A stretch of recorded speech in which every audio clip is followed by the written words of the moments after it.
So The Mythmakers is the first serial of the third production block of Doctor Who, the first to be produced by John Wiles and the beginning of his new vision for the show. What is this vision? A more sophisticated show, choosing to open his era with a historical serial. The Mythmakers has a high bar of quality from the previous historicals to compete with. Will this new vision combined with a new writer be able to compete? Or will The Mythmakers end up as a somewhat forgettable experience? Well, we'll find out as we explore this serial.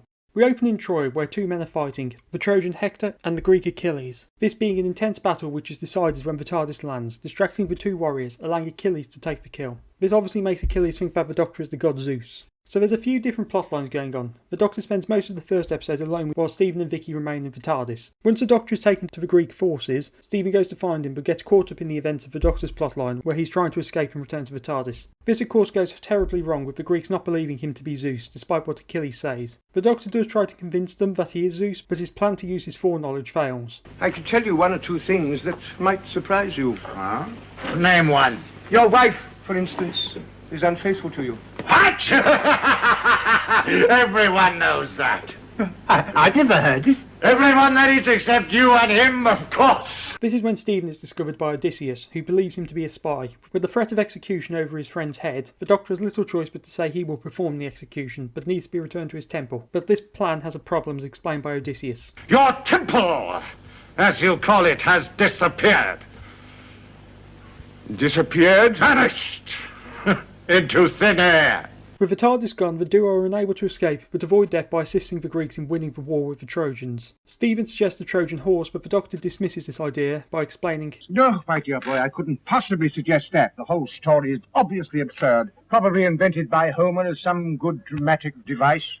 No, I think it would be completely impractical. This leads to him suggesting the creation of flying machines, which would be launched by catapults, with Odysseus suggesting that the Doctor be the one to test if this idea would work. Meanwhile, Stephen, disguised as a Greek, has gone to Troy to find Vicky and the TARDIS. His plan to be captured. This goes well when he encounters Paris, who has been sent to find and kill Achilles for killing his older brother Hector. Now, Paris is one of my favourite characters in the serial. He is played amazingly by Barry Ingham. He's a bit of a coward, or at least wants to avoid fighting, which leads to this great scene. Achilles! Achilles! Come out and fight, you jackal! Paris, Prince of Troy, brother of Hector, seeks revenge. Do not dare to face me. This meeting working out perfectly for the two of them, as Paris doesn't have to fight and Stephen can get into Troy, saying he will tell great stories of Paris to his family. These tales of course being made up by him, but Paris doesn't know this. The opening dialogue between these two is great. You're not Achilles, are you? I'm Diomede, friend of Odysseus. Oh, Diomede, I do not want your blood. It's Achilles I seek. And must my lord Achilles be roused to undertake your death, adulterer?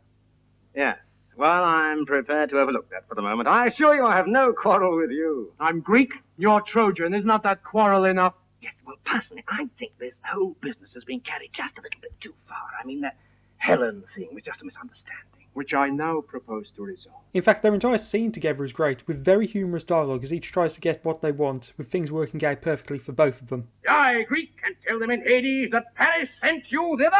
I yield. Beg your pardon? I yield. I'm your prisoner. Well, I say, this sort of thing is just not done. I mean, surely you'd rather die than be taken prisoner. Well, yes, but only in a general sort of way, you see. Excuse me a minute. Farewell, Achilles! For today, Paris of Troy has other business. Come, dog.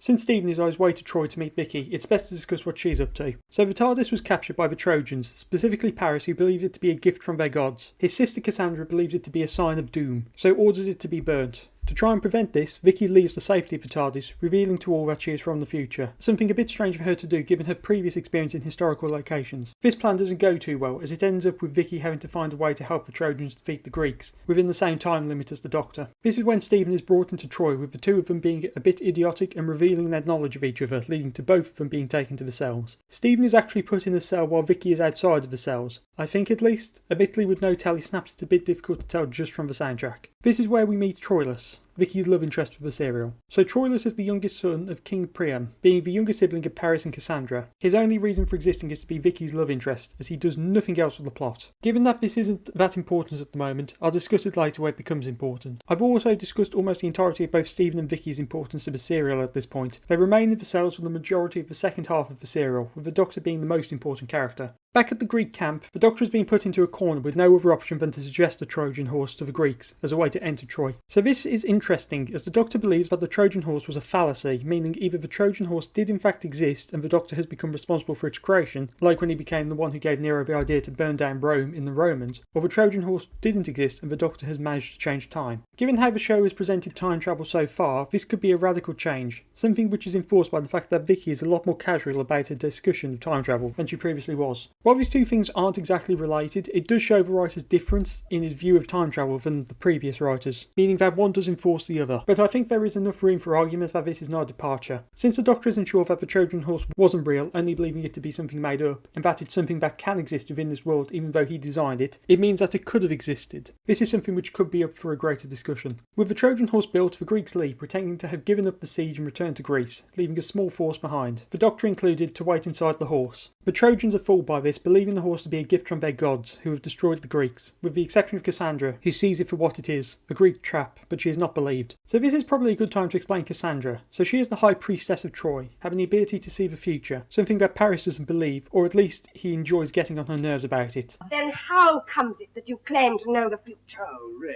Cassandra? You're always going on and on about it yourself. I'm a priestess skilled in organ. Yes, I know all those dreary flights of birds and entrails and all that kind of thing. Well, I mean, perhaps she's read the same ones. I shouldn't imagine you have a monopoly. These two really don't get on. But it's important to note that Cassandra is right about basically everything going on. Whether she can actually see the future or not, she foresaw the destruction of Troy. I dreamed that out on the plain the Greeks had left a gift. And although what it was remained unclear, we brought it into Troy. Then at night, from out its belly, soldiers came and fell upon us as we slept. While she didn't see the horse, she sees their destruction and how it was achieved. Now in this dialogue she was referring to the TARDIS when it was brought into Troy, but when she hears of the horse she says, Yes, ask her. Go on, ask her. She knows what it is. It's our doom. It's the death of Troy brought upon us by that cursed witch. The witch in question being Vicky. Paris of course disagrees with her up to the end. There, Father, the horse is safely installed. And you may notice, my sister, that nothing disastrous has occurred. Wait and see.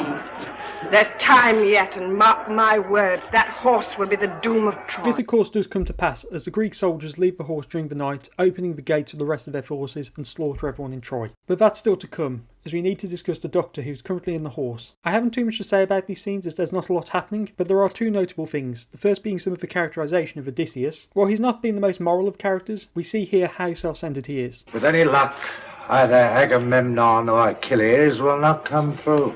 You mean they'll desert us? No. Die. Just a hope. One less finger in the pie, a greater share of the booty for me.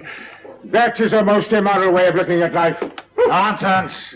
It's the reason that I've been here for 10 long years, fighting all the time. He's a greedy guy who hasn't been fighting for his country and instead just for himself. The other thing I want to point out is this line of dialogue.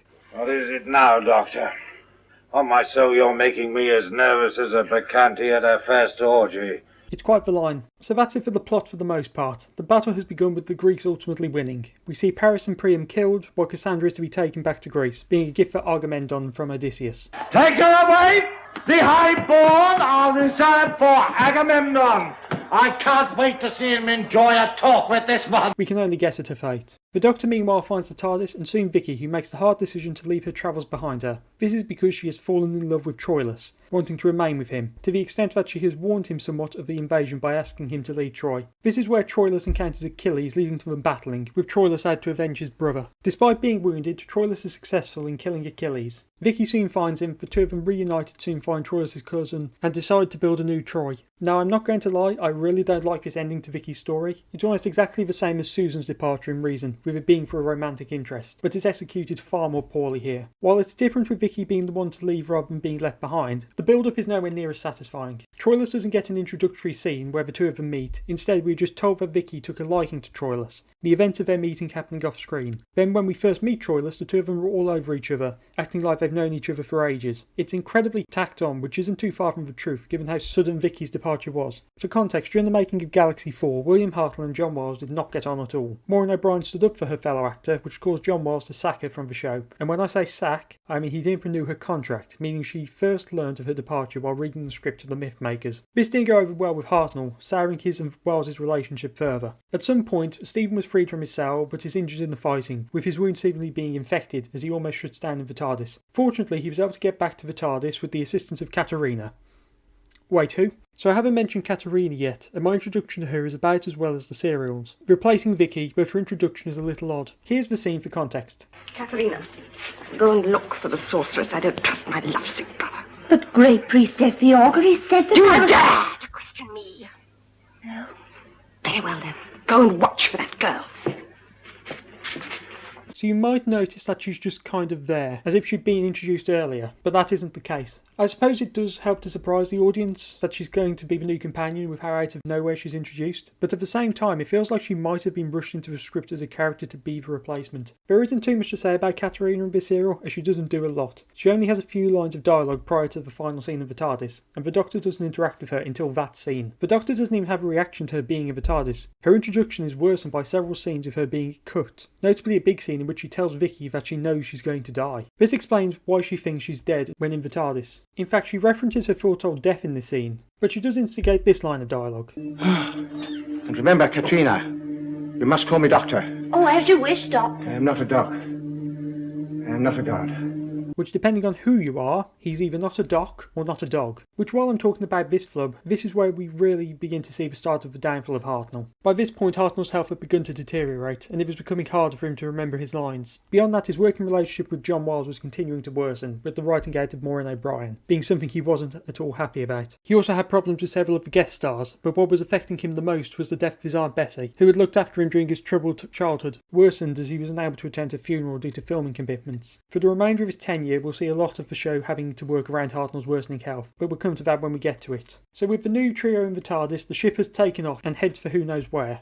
So The Mythmakers is definitely a different historical when compared with what has come before, lacking in historical information, instead focusing on the more likely non-existent parts of history. It takes these characters and events of myths and legend and recontextualises them. The serial's biggest problem is that it writes out a companion in a way that's far too similar to a previous companion's write-out, but is far less well executed, then writing in a new companion with nothing to her. I also think it's a bit long for its own good. The final episode feels somewhat slow and uneventful despite featuring the fall of Troy. There's certainly good dialogue which can keep you entertained, but the plot really slows with two of the trio doing very little to nothing for the latter half, until they need to get back to the TARDIS. It's an overall somewhat fun story, but it's definitely a lesser historical, lacking in historical aspects without them being replaced with much substance. It being so drastically different really helps to enforce the new vision from Wiles, but it's lacking elements which could come up in later serials.